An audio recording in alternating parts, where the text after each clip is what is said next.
how to do the case 12 step by step. Let's do this. You have to see this case is formed by these 4 yellow squares like a Tetris block. 2 down here, 1 on the left side and 1 on the right side. Now I will show how to solve it. You have to move this middle layer up. Now you go down with the right layer. You go to the right side with the upper layer. Now you go up, turn again on the right side, go down, do a double turn, go up, return, and go down with this middle layer.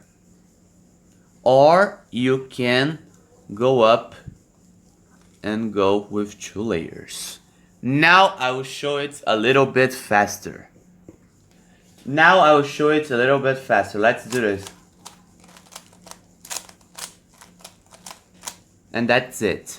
I hope you enjoyed this video. Subscribe my channel to help me to do more contents for you. And comment below if you liked the video and if you want more videos like this. I'll wait you for the next contents. Take care.